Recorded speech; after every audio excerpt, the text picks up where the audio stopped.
Selamat pagi Bapak Ibu sekalian. Shalom. Warta Lisan Minggu 21 November 2021.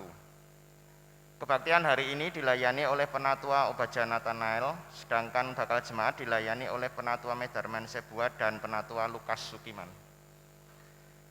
Diberitahukan kepada Bapak Ibu Saudara-saudari yang telah selesai mengikuti katekisasi dan menyatakan kesediaannya untuk menerima Yesus Kristus sebagai Tuhan dan Juru Selamat pribadinya, dan kepada Bapak Ibu yang akan membaptiskan putra-putrinya, Majelis Jemaat akan melayankan sakramen baptisan kudus anak, dewasa, dan pengakuan percaya atau sidi pada hari Natal Sabtu 25 Desember 2021 pukul 6 pagi dan 10 pagi di GKI Wonosobo yang akan dilayani oleh Pendeta Emeritus Daniel Haryono. Formulir dapat diambil di kantor TU pada hari jam kerja atau pada Bapak Yuni Haryanto pada hari Minggu. Majelis Jemaat GKI Wonosobo telah melayankan kebaktian peneguhan dan pemberkatan pernikahan antara Bapak Adi Baruna Bogar dengan Ibu Lani Siswoyo pada hari Sabtu 20 November 2021 pukul 10 pagi di GKI Wonosobo dilayani oleh Pendeta Emeritus Daniel Haryono. Jika Tuhan menghendaki dan bila tidak ada surat keberatan sah yang masuk ke Majelis Jemaat, maka akan dilayankan kebaktian peneguhan dan pemberkatan nikah pada hari Senin 13 Desember 2021 pukul 10 di GKI Wonosobo oleh Pendeta Emeritus Daniel Haryono antara Saudara Yeremia Tunggul Purwinto dengan Saudari Mia Kurniasih. Mohon dukungan doa anggota jemaat dan simpatisan. Terima kasih. Kelompok usia lanjut Simeon Hana mengajak dan mengundang anggota jemaat simpatisan dalam persekutuan yang akan diadakan pada hari Rabu 24 November 2021 pukul 5 sore di GKI Wonosobo. Sehubungan dengan keterbatasan tempat duduk, maka Bapak Ibu yang akan hadir dimohon mendaftarkan diri pada Bapak Sri Winarto. Terima kasih. Dalam rangka proses kependetaan Penatua Obaja Nathanael, Jemaat GKI Wonosobo akan menerima percakapan dan perlawatan oleh BPM SW GKI SW Jateng dan BPMK GKI Klasis Magelang pada hari Senin 6 Desember 2021. Jika Tuhan menghendaki dan bila tidak ada surat keberatan sah dari anggota jemaat, maka akan diteguhkan ke dalam jabatan Penatua GKI Wonosobo masa pelayanan 2022 sampai 2024 oleh Pendeta Emeritus Daniel Haryono pada hari Minggu 2 Januari 2022 pada pukul 6 pagi. Nama-nama sebagai berikut. Yang pertama Dr. Jeniwati. Yang kedua Budi Santoso Mayor Kaslam. Yang ketiga Margareta Ikawati. Yang keempat Agustina Rumondang Sijabat. Kelima Subagio Raharjo untuk periode kedua. Keenam, Slamet Haryanto untuk periode kedua. Surat keberatan dinyatakan sah jika diajukan secara tertulis dengan mencantumkan nama dan alamat yang jelas serta dibubuhi tanda tangan anggota jemaat yang menyampaikan keberatan. Isinya mengenai tidak terpenuhinya salah satu atau lebih syarat sebagaimana yang tercantum dalam Tata Gereja pasal 68 ayat 2. Keberatan tersebut terbukti benar sesuai dengan hasil penelitian Majelis Jemaat dan batas waktu menyampaikan keberatan 11 Desember 2021. Mohon dukungan doa anggota jemaat dan simpatisan. Untuk persembahan hari ini, kotak merah untuk gereja dan kotak biru untuk sarana penunjang. Warta selengkapnya dapat Bapak Ibu baca di warta yang tercetak maupun elektronik warta.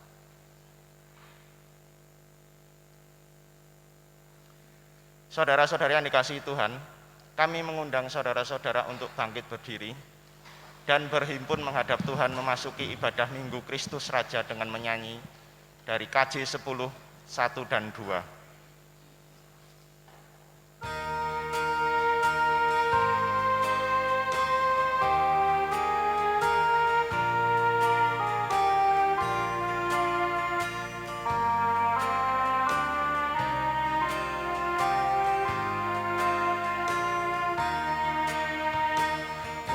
Pujilah Tuhan Sang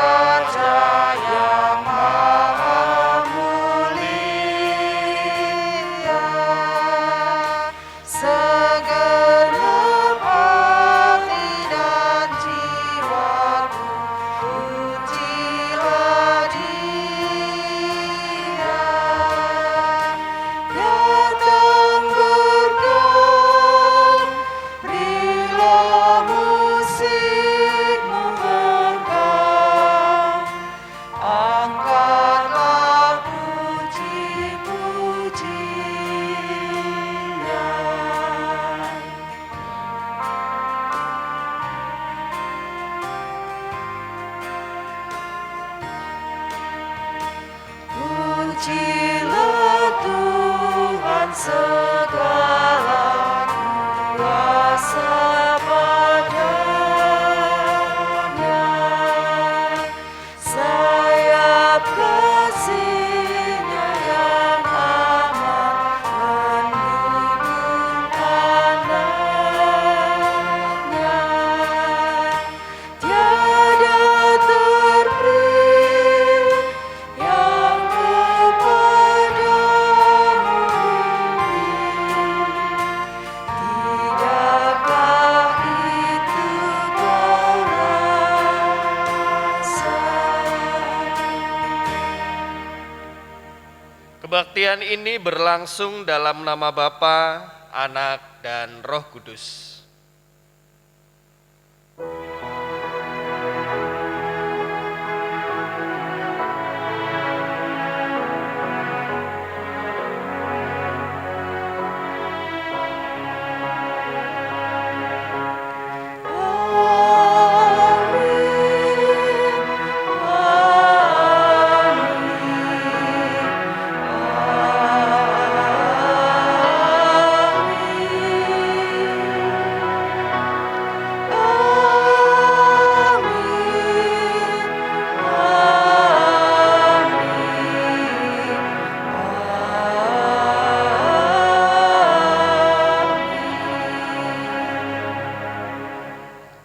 Damai Kristus besertamu.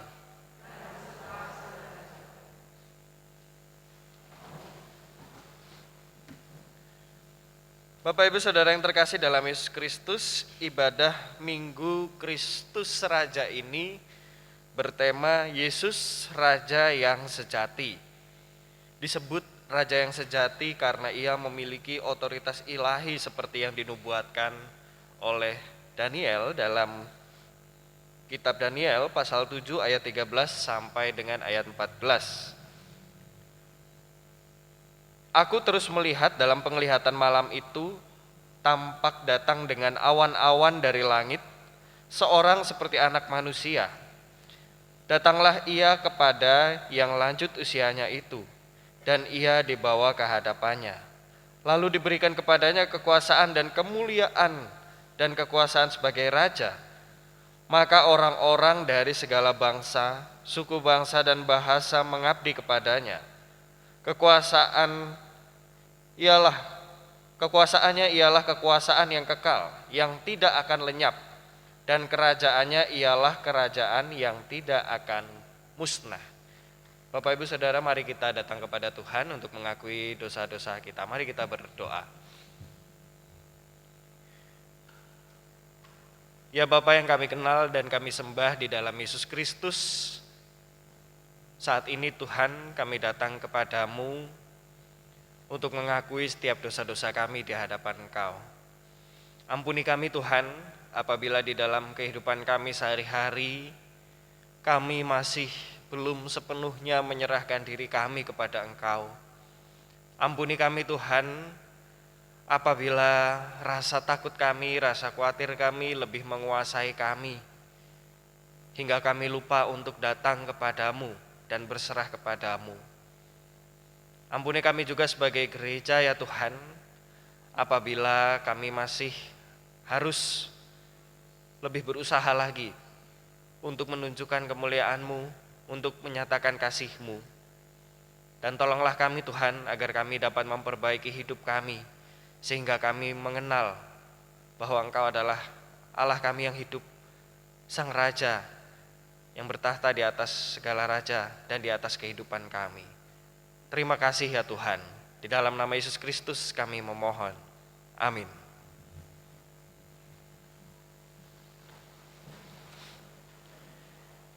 Bagi setiap kita yang dengan tulus dan dengan rendah hati mengakui dosa-dosa di hadapan Tuhan, kini mari kita mendengarkan berita anugerah dari Kitab Wahyu, pasal yang pertama ayat 5 sampai dengan ayat yang ke-6. Dan dari Yesus Kristus saksi yang setia, yang pertama bangkit dari antara orang mati dan yang berkuasa atas raja-raja bumi ini. Bagi Dia yang mengasihi kita dan yang telah melepaskan kita dari dosa kita oleh darahnya, dan yang telah membuat kita menjadi suatu kerajaan, menjadi imam-imam bagi Allah Bapanya. Bagi Dialah kemuliaan dan kuasa sampai selama-lamanya. Amin. Demikianlah berita anugerah dari Tuhan.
Sebelum kita membaca dan merenungkan firman Tuhan, mari kita memohon pertolongan dari Tuhan. Mari berdoa. Ya Bapa, saat ini kami datang kepadamu untuk memohon pertolongan dari Engkau. Saat ini Tuhan, kami ingin mendengarkan firman-Mu. Tolonglah kami, biarlah Roh Kudus-Mu yang menuntun kami, agar kami mampu mengerti isi dari firman-Mu dan dapat menyatakannya dalam hidup kami sehari-hari. Dan tolonglah kami Tuhan, agar kami benar-benar mengingat apa yang Engkau sampaikan. Dan biarlah firman-Mu dapat terus hidup di sepanjang kehidupan kami. Terima kasih ya Tuhan. Di dalam nama Yesus kami berdoa. Amin.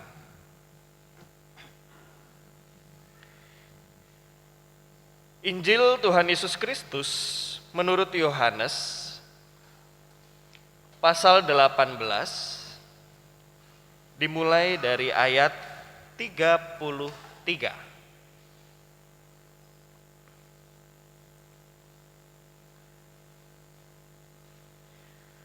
Maka kembalilah Pilatus ke dalam gedung pengadilan lalu memanggil Yesus dan bertanya kepadanya, "Engkau inikah raja orang Yahudi?"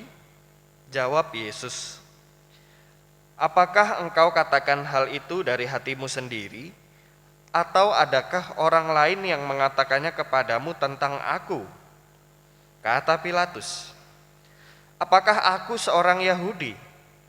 Bangsamu sendiri dan imam-imam kepala yang telah menyerahkan engkau kepadaku. Apakah yang telah engkau perbuat?" Jawab Yesus, "Kerajaanku bukan dari dunia ini. Jika kerajaanku dari dunia ini, pasti hamba-hambaku telah melawan, supaya aku jangan diserahkan kepada orang Yahudi. Akan tetapi kerajaanku bukan dari sini. Maka kata Pilatus kepadanya, jadi engkau adalah raja? Jawab Yesus, engkau mengatakan bahwa aku adalah raja. Untuk itulah aku lahir dan untuk itulah aku datang ke dunia ini, supaya aku memberi kesaksian tentang kebenaran. Setiap orang yang berasal dari kebenaran mendengarkan suaraku. Demikianlah Injil Tuhan kita Yesus Kristus. Kita yang berbahagia ialah kita yang tidak hanya mendengarkan, tapi juga menghidupinya. Haleluya.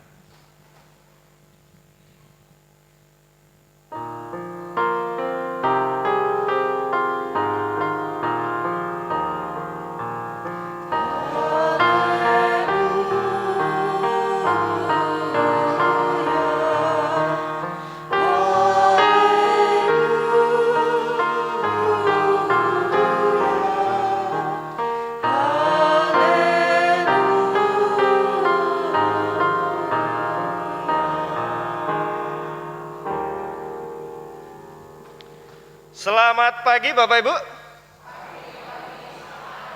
Wah lah, pagi-pagi semangat.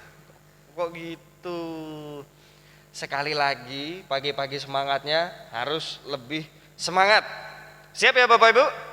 Nah, sekali lagi nih, tapi yang semangat ya. Selamat pagi Bapak Ibu. Nah, itu baru luar biasa. Bapak Ibu yang terkasih dalam Yesus Kristus, tema kebaktian kita hari ini adalah Yesus Raja yang sejati. Nah, kita akan sama-sama melihat apa sih yang sebenarnya ingin disampaikan oleh Yesus dalam pembacaan kita hari ini. Dan melalui peristiwa percakapan antara Yesus dengan Pilatus, apa sih yang bisa kita dapatkan? Nah, sebelum kita membahas tentang percakapan tersebut, coba kita ingat, Bapak Ibu ada yang tahu sebelum memasuki masa Advent, tepatnya minggu ini, karena minggu depan kita sudah masuk masa Advent, minggu ini disebut sebagai minggu apa? Minggu apa?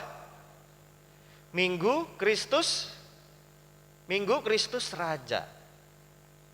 Jadi di dalam rangkaian tahun-tahun liturgi, sebelum memasuki masa Advent, kita memasuki masa atau Minggu Kristus Raja. Minggu Kristus Raja juga dikenal sebagai minggu penutup tahun liturgi. Nah, jadi minggu ini adalah penutup dari rangkaian tahun liturgi. Minggu ini juga sekaligus menjadi awal mula kita mempersiapkan diri menyambut masa raya Natal. Dan tahun ini kita berada di tahun liturgi tahun B. Nah, tahun B itu seperti apa sih? Apa yang ingin dibahas? Nah, tahun B itu adalah kita masuk ke dalam pembahasan tentang kerajaan Yesus. Kerajaan Yesus, kerajaan yang seperti apa sih? Nah, jadi secara liturgis, khusus untuk tahun B, kita akan membahas kerajaan Yesus yang bukan dari dunia. Nah, sekarang kita lihat nih, apa maknanya? Apa yang ingin Yesus sampaikan melalui percakapannya itu? Pertama, kita lihat dulu. Ada percakapan antara Yesus dengan Pilatus. Tapi tahukah kita semua bahwa pada saat itu percakapan mereka berdua bukanlah percakapan yang santai, tapi percakapan yang ada dalam situasi yang sangat tegang, sangat mencekam dan penuh tekanan. Siapa yang berada di bawah tekanan? Yang ada di bawah tekanan itu justru Pilatus. Makanya kalau kita perhatikan di dalam pasal 18 ini kita akan melihat beberapa kali Pilatus itu keluar masuk ruangan. Yesus ada di dalam ruangan untuk diinterogasi supaya Pilatus bisa menemukan kesalahannya. Sementara di luar ini sudah ada massa dari orang Yahudi. Nah, kita melihat Pilatus berbicara kepada Yesus, tapi Pilatus nggak menemukan kesalahannya. Keluar lagi, berunding lagi sama orang Yahudi. Akhirnya orang Yahudi juga tetap nggak terima. Masuk lagi Pilatus, nanya lagi sama Yesus. Beberapa kali ada dinamika seperti itu. Artinya apa? Pilatus sendiri mungkin dia ragu. Dia sendiri mungkin bingung. Tapi di satu sisi dia ada dalam tekanan. Apa saja tekanan-tekanan yang paling utama pada saat itu? Pertama, Pilatus ini adalah seseorang yang diberi jabatan oleh kaisar untuk bertanggung jawab dan mengelola satu kota itu. Lalu apalagi? Dia harus bertanggung jawab kepada kaisar. Dia harus mempertanggungjawabkan kepemimpinannya kepada kaisar. Kalau dia salah sedikit aja, langsung mendapat sanksi dari kaisar, bahkan dicopot dari jabatannya dan dia kehilangan segalanya. Padahal saat itu posisi Pilatus adalah posisi yang diinginkan oleh banyak orang karena dia juga bisa mempunyai kuasa. Di satu sisi, ketika dia tidak menemukan kesalahan Yesus, dia juga berpikir bagaimana caranya menjaga emosi orang-orang Yahudi yang ingin menghukum Yesus. Makin bingung lagi dia. Kalau nggak dihukum orang Yahudinya marah, tapi kalau dihukum dia nggak nemu kesalahan apa-apa sama Yesus. Semakin bingung dia, semakin bingung di sini. Karena apa? Jadi pada saat itu kenapa Pilatus bisa berada dalam tekanan? Karena sistem atau tatanan negaranya masih belum jelas. Masih belum jelas seperti apa hubungan atau pola relasi antara agama dan negara masih cukup ambigu. Apakah agama bisa mengatur negara atau apakah negara justru yang bisa mengatur agama? Pola relasinya masih belum jelas pada saat itu. Makanya karena ketidakjelasan itu banyak orang yang memanfaatkan. Secara undang-undang atau secara hukum kenegaraan Pilatus tidak menemukan kesalahan. Tapi di sini dia dipaksa untuk memberikan hukuman atas aturan-aturan agama yang dia sebenarnya tidak berhak memberikan hukuman itu. Karena dia bukan berada di sisi keagamaan. Dia menjalankan tugas sebagai petugas kenegaraan. Nah, di sisi lain kita melihat dalam sisi Yesus nih Bapak Ibu. Melalui kata-katanya kita bisa melihat bahwa Yesus ini sebenarnya nggak takut. Justru dia menjawab dengan santai. Apa yang dikatakan Pilatus dibalikin lagi, dibalikin lagi, dibalikin lagi. Dia menjawab dengan santai. Karena apa? Karena dia tahu apa yang dikatakannya. Dan dia tahu bahwa dia mengatakan kebenaran. Makanya Yesus tidak takut sekalipun. Dan berbicara tentang kerajaan, apakah Yesus melanggar aturan negara? Sebenarnya tidak. Karena secara tidak langsung Yesus mengatakan bahwa kekuasaannya melebihi kekuasaan yang ada di dunia. Jadi baik itu Pilatus bahkan kaisar sekalipun kekuasaannya ada di bawahnya Yesus. Karena apa? Karena kalau kaisar atau bahkan gubernur pada saat itu hanya bisa mengatur ya apa yang menjadi aturan negara, apa yang menjadi porsinya mereka. Tapi di atas semua itu ada siapa? Ada Tuhan yang mengatur kehidupan. Nah, Yesus sebenarnya ingin menjelaskan itu. Di atas segala kekuasaan ada kuasa lain nih, yaitu kekuasaan Tuhan yang memiliki otoritas lebih tinggi. Tapi di satu sisi Yesus juga tidak menghilangkan otoritas dari para pemimpin-pemimpin kenegaraan. Yesus tidak menghilangkan otoritas kaisar. Kaisar tetap menjadi kaisar. Kaisar tetap menjadi pemimpin. Dan Yesus tidak menyangkal itu. Makanya Pilatus bingungnya di situ. Di satu sisi nih Yesus tidak menyingkirkan kekuasaannya kaisar. Tapi kok kenapa orang Yahudi begitu semangat sekali ingin menghukum Yesus? Dan melalui perkataannya, kalau kita misalnya lihat di ayat 37, Yesus datang ke dunia untuk menyatakan atau untuk mewujudkan keselamatan.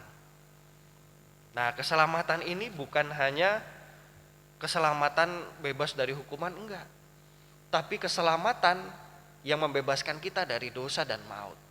Nah, apakah kaisar bisa membebaskan orang-orang dari maut? Enggak. Yang bisa membebaskan hanya Yesus. Dan inilah sebenarnya yang ingin diungkapkan Yesus. Lalu kalau kita lihat ya Bapak Ibu, ketika kita membahas Yesus sebagai Raja, Raja yang seperti apa sih? Di sini Yesus bilang kerajaannya itu bukan dari dunia. Kalau kerajaan yang ada di dunia, sehebat-hebatnya raja itu, sehebat-hebatnya satu negara yang dipimpin, pasti akan ada masa berakhirnya. Raja pun begitu, yang namanya raja ketika dia meninggal pasti akan digantikan oleh keturunannya atau dari keluarganya. Tapi kalau Yesus, kerajaannya kekal. Sampai kapanpun tidak ada yang bisa menggantikan Yesus. Dan melalui narasi hari ini, kita melihat bahwa Yesus ini memiliki kuasa yang melampaui segalanya. Melampaui apa yang bisa kita lakukan. Melampaui apa yang bisa kita pikirkan. Melampaui segala kuasa yang ada di dunia ini. Makanya Bapak Ibu, ketika kita dalam kondisi takut, ketika kita merasa ada kuasa lain yang menguasai kita, jangan takut. Ada kuasa yang lebih tinggi lagi. Kuasa siapa? Kuasa Tuhan kita Yesus Kristus. Nah, tapi mungkinkah atau pernahkah kita menyadari bahwa di balik jawaban-jawaban Yesus terhadap Pilatus ada kritik-kritik juga nih? Ada kritik terhadap apa? Terhadap tugasnya raja, terhadap sistem kepemimpinan pada saat itu. Tugas seorang raja itu seperti apa sih? Raja itu kan harusnya menegakkan kebenaran, menyatakan kebenaran. Dan di sini Yesus bilang tugasnya dia adalah untuk bersaksi tentang kebenaran, tentang keselamatan. Dan Yesus menggunakan kuasa yang dia miliki, otoritas yang dia miliki untuk apa? Untuk menyelamatkan manusia. Bukan untuk menyelamatkan dirinya sendiri. Makanya Yesus bilang kalau aku raja dari orang Yahudi atau aku raja di dunia ini, pasukan-pasukanku datang untuk membebaskanku. Tapi di sini dia membalikkan semuanya itu. Dia menggunakan kuasanya untuk menyelamatkan kita semua. Bukan menyelamatkan diri sendiri. Artinya apa?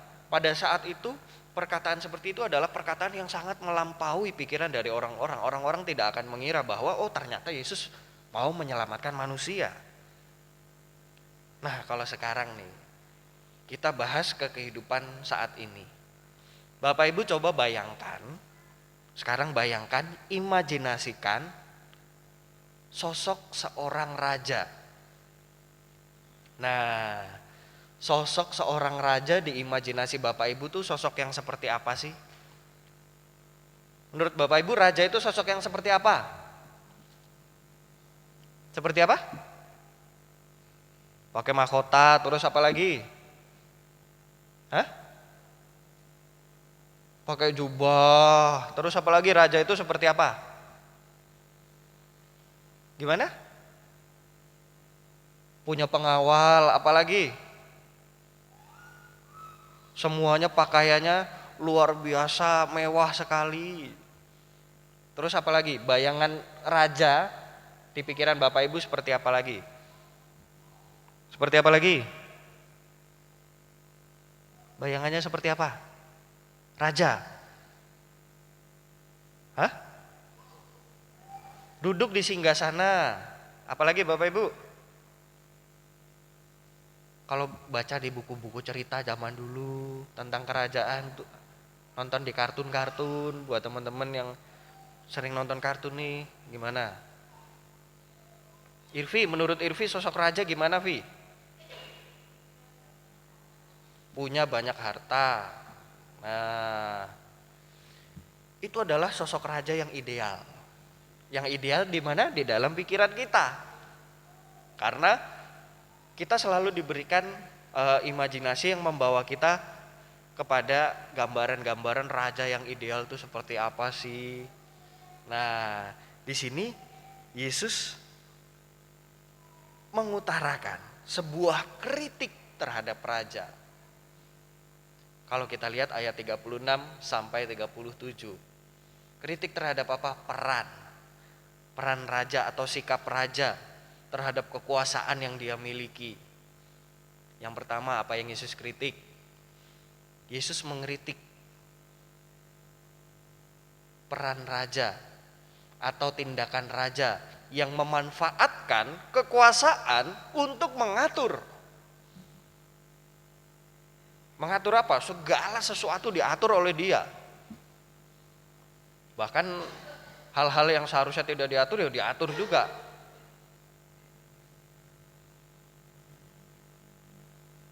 Di sini Yesus mengkritik hal itu. Serba ngatur raja itu. Terus apalagi yang Yesus kritik?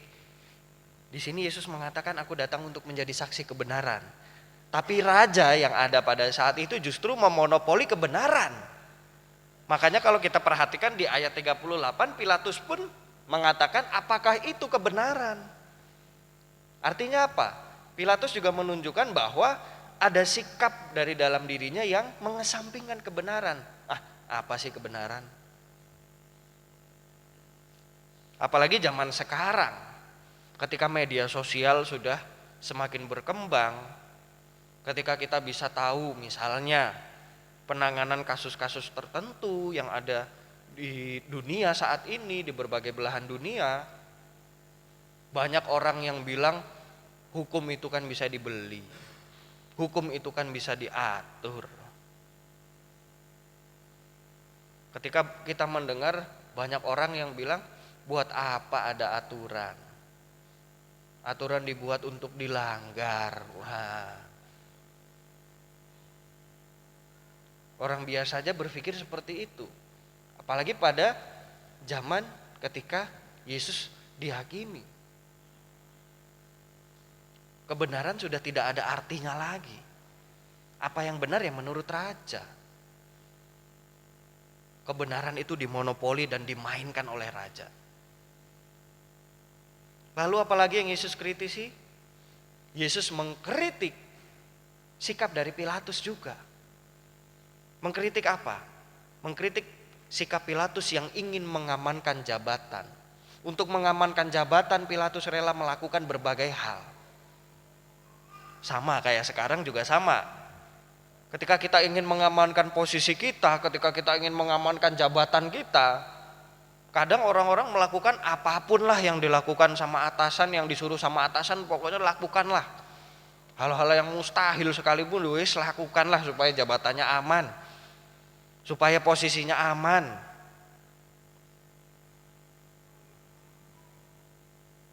Jadi pada saat itu juga terjadi demikian. Pilatus pun melakukan berbagai cara supaya jabatannya aman. Apalagi zaman sekarang ya. Kadang yuk kita juga rela menjatuhkan orang lain demi jabatan kita aman. Kita rela apalagi? Kita rela mengadu domba orang lain supaya jabatan kita aman. Melakukan berbagai macam hal supaya jabatannya aman. Nah, jadi di dalam narasi ini sebenarnya ada kritik-kritik tajam dari Yesus kepada negara, atau khususnya kepada Kaisar dan kepada Pilatus. Dan di Minggu Kristus Raja ini apa yang bisa kita pelajari Bapak Ibu? Yang bisa kita pelajari yang pertama adalah kita harus mengingat bahwa Yesus berkuasa atas hidup kita.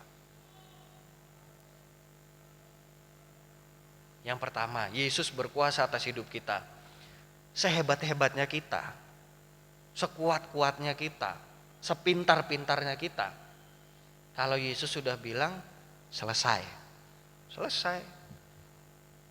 Artinya apa? Kita nggak punya kuasa untuk mengatur kita sampai kapan hidup, kita sampai kapan bisa punya materi, kita sampai kapan bisa punya usaha. Tuhan Yesus bilang semua selesai. Mungkin sekarang kita merasa aman karena kita masih banyak simpanan di bank. Usaha kita masih lancar-lancar aja. Masih sehat-sehat aja. Tapi satu saat Yesus bilang, selesai. Habis semua. Bisa apa kita? Lalu teladan apa yang diberikan Yesus sebagai raja? Mau melayani.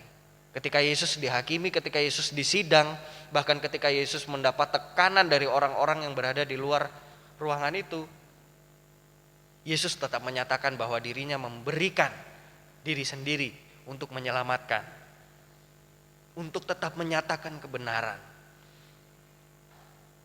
Dan inilah nilai utama yang bisa kita pelajari pada minggu ini. Meneladan sikap Yesus sebagai raja, berarti kita juga harus mau menyatakan kebenaran. Bapak Ibu jangan pernah takut untuk menyuarakan kebenaran. Selama kita benar, selama kita punya dasar, selama kita mendasari semuanya itu di dalam nama Yesus, percayalah bahwa Tuhan pun pasti akan menolong. Mungkin kita mendapat tekanan dari manusia, mungkin kita mendapat tekanan dari orang-orang yang ada di sekeliling kita. Tapi ingat, orang lain itu ya masih manusia juga, masih orang-orang juga. Yang menolong kita dan menopang kita siapa? Yesus yang melampaui segala sesuatu. Jangan takut untuk menyatakan kebenaran dimanapun kita berada. Suarakan kebenaran itu meskipun kebenaran itu sulit. Suarakan kebenaran meskipun saat ini kebenaran seringkali dimonopoli. Suarakanlah kebenaran meskipun itu harus membuat kita berkorban. Karena yang namanya kebenaran pasti akan indah. Dan upah kita bukan hanya dari dunia ini tapi dari Tuhan Yesus Kristus. Jadi Bapak Ibu, ini perenungan kita untuk 1 minggu ini untuk mempersiapkan masa Advent kita. Yang pertama bisa kita renungkan, sudah belum kita mengakui kekuasaan Tuhan? Atau masihkah kita takut dengan orang lain yang menekan kita? Masihkah kita takut dengan apa? Dengan masa depan kita? Masihkah kita takut dengan apa? Dengan kondisi kita saat ini? Mungkin kita yang sedang merasa sakit, mungkin kita yang sedang merasa tidak mampu, mungkin kita yang merasa takut akan keberlangsungan keluarga kita. Sudahkah kita mengakui kuasa Tuhan dan menyerahkan hidup kita kepada Tuhan? Dan yang kedua, untuk kita renungkan selama pekan ini, sudah belum kita menyuarakan kebenaran? Kira-kira sudah atau belum? Atau kita masih takut menyuarakan kebenaran? Kiranya Tuhan menolong kita semua untuk menghayati Minggu Kristus Raja ini. Tuhan memberkati. Amin.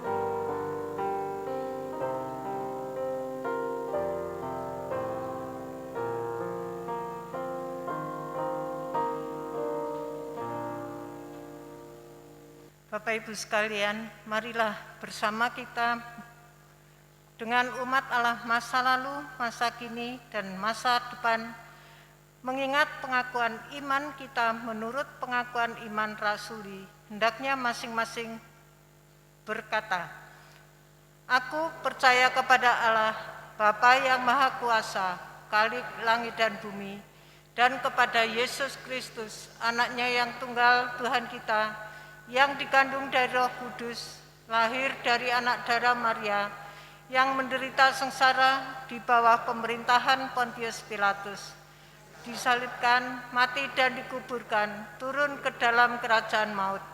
Pada hari yang ketiga, bangkit pula dari antara orang mati, naik ke surga, duduk di sebelah kanan Allah, Bapa yang Maha Kuasa, dan dari sana ia akan datang untuk menghakimi orang yang hidup dan yang mati. Aku percaya kepada Roh Kudus, gereja yang kudus dan am, persekutuan orang kudus, pengampunan dosa, kebangkitan orang mati, dan hidup yang kekal. Amin." Bapak Ibu dipersilahkan duduk kembali. Mari kita kembali datang pada Tuhan untuk menaikkan doa-doa syafaat. Mari kita berdoa. Ya Bapa, kami mengucap syukur untuk keselamatan yang Kau anugerahkan, untuk setiap teladan yang Kau anugerahkan. Tolonglah kami Tuhan untuk mampu menyatakan kebenaran, dan tolonglah kami agar kami dapat berserah sepenuhnya kepada Engkau dan mengakui bahwa Engkau adalah Sang Raja atas kehidupan kami. Kami berdoa untuk bangsa kami, bangsa Indonesia yang masih terus berjuang untuk pulih. Kau berkati para tenaga kesehatan, Kau berkati para petugas keamanan, dan terutama menjelang masa libur Natal dan Tahun Baru, kiranya Engkau tetap menjaga bangsa ini Tuhan, agar terhindar dari gelombang pandemi yang selanjutnya. Kami juga berdoa untuk gereja-Mu ini, GKI Wonosobo ya Tuhan. Kiranya Engkau berikan kami cinta kasih, Engkau karuniakan kami sukacita, dan kiranya Engkau mengingatkan kami sebagai gereja-Mu untuk dapat mau melayani Engkau. Saat ini kami berdoa untuk setiap orang yang tengah dalam kondisi sakit. Kami berdoa juga untuk setiap orang yang saat ini tengah memiliki pergumulan berat di dalam kehidupannya. Kami berdoa untuk setiap keluarga yang tengah merindukan cinta kasih atau bahkan kerukunan di dalam keluarganya. Kami berdoa untuk setiap orang yang saat ini tengah dalam kondisi putus asa dan kehilangan harapan. Kami percaya Engkau hadir Tuhan di dalam setiap pergumulan. Kami percaya Engkau menopang kami, dan kami percaya Engkau selalu mendampingi kami, memberikan kami kelegaan jika kami mau berserah. Terima kasih ya Tuhan. Kami serahkan juga jalannya persiapan masa raya Natal. Tolonglah kami agar kami dapat mempersiapkan diri memasuki masa Advent. Terima kasih ya Tuhan. Di dalam nama Tuhan kami Yesus kami berdoa. Amin. Jemaat yang terkasih, marilah kita mengucap syukur atas persembahan yang telah terkumpul ataupun akan kita persembahkan melalui kotak yang tersedia, ataupun dalam bentuk transfer melalui rekening bank. Adapun nas persembahan yang untuk persembahan pagi hari ini terambil dari Mazmur 93 ayat yang 1 dan 2 yang berbunyi demikian. Tuhan adalah Raja, Ia berpakaian kemegahan. Tuhan berpakaian, berikat pinggang kekuatan. Sungguh, telah tegak dunia, tidak bergoyang. Tahtamu tegak sejak dahulu kala, dari kekal Engkau ada. Mari Bapak Ibu kita bangkit berdiri. Mari kita berdoa. Puji syukur kehadirat-Mu Bapa untuk kasih dan penyertaan yang senantiasa Tuhan Yesus, Bapa kami yang di surga, limpahkan dalam kehidupan kami dari hari lepas hari. Pada saat ini Bapa, kami perbolehkan untuk mempersembahkan berkat-berkat yang telah Bapa berikan bagi kami. Biarlah berkat-berkat ini boleh kami senantiasa sebagai berkat untuk sesama kami dan untuk kemuliaan kerajaan-Mu di dunia ini. Terima kasih Tuhan, kami menyerahkan hari-hari kami selanjutnya ke dalam tangan kasih dan penyertaan-Mu, karena Tuhan Yesus sendiri yang senantiasa memberkati hidup kami senantiasa. Terima kasih Tuhan Yesus, kami senantiasa bersyukur, berserah, dan berterima kasih hanya di dalam nama-Mu. Amin.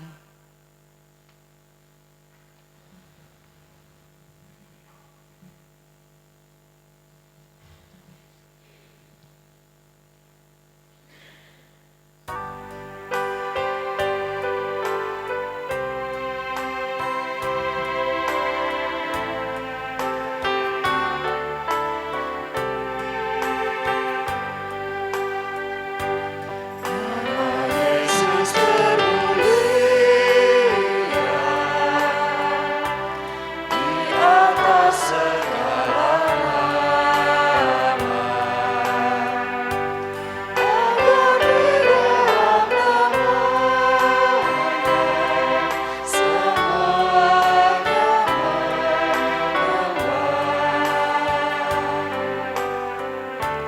Yang di bumi dan di surga, teguk lutut memuliakan. Segala lidah pun berkata, Yesus Kristus itu Tuhan. Terpuji namanya, terpuji namanya,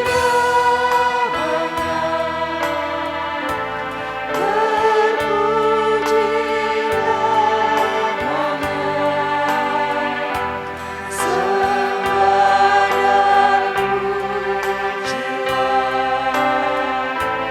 Raja alam semesta.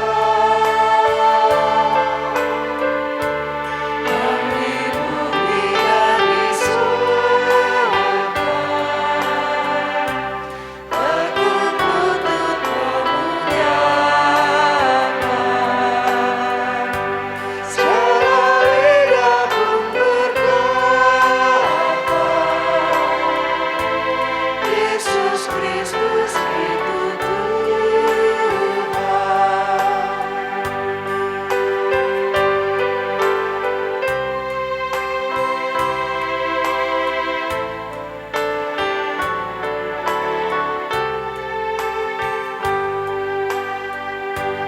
Masih banyak manusia yang tak mengenal nama-Mu.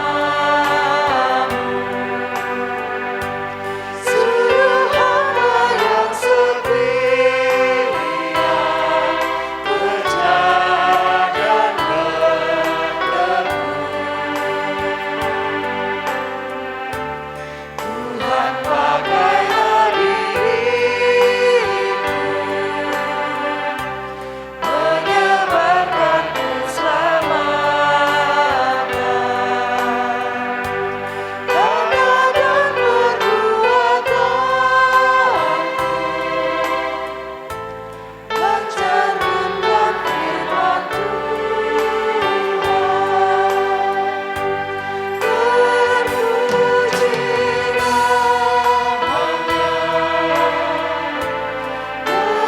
Terpuji namanya, terpuji namanya, ku puji ku sembah, Raja alam semesta. Tuhan pakailah diriku, menyebarkan keselamatan. Tanda dan perbuatanku mencerminkan firman Tuhan.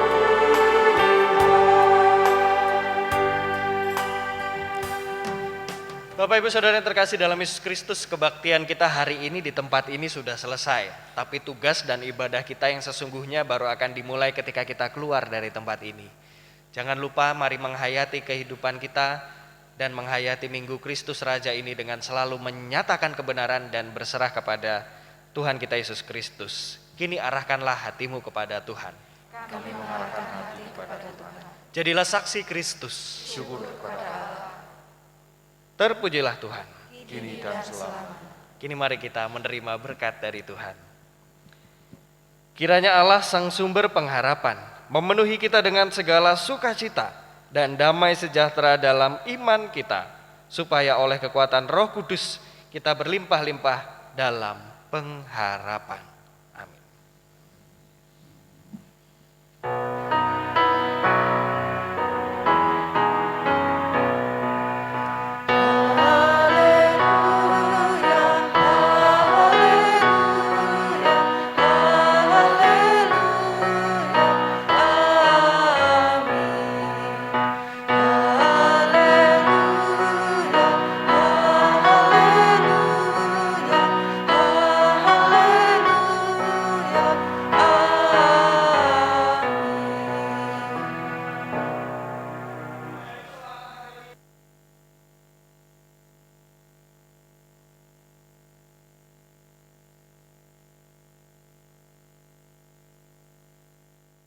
Bapak Ibu yang terkasih dalam Tuhan Yesus Kristus, kita tahu betapa pentingnya pendidikan iman anak-anak, apalagi menghadapi perkembangan zaman saat ini. Bekal iman sejak dini sangat dibutuhkan dan menjadi kebutuhan utama. Kami, guru sekolah minggu, mengajak para orang tua untuk mendampingi putra-putri nonton tayangan online sekolah minggu yang ditayangkan setiap hari Minggu mulai pukul 7. Sehingga kalau ada pertanyaan, Bapak Ibu bisa langsung menerangkan kepada putra-putrinya. Mari bersama-sama kita membangun iman anak-anak kita. Tuhan Yesus memberkati.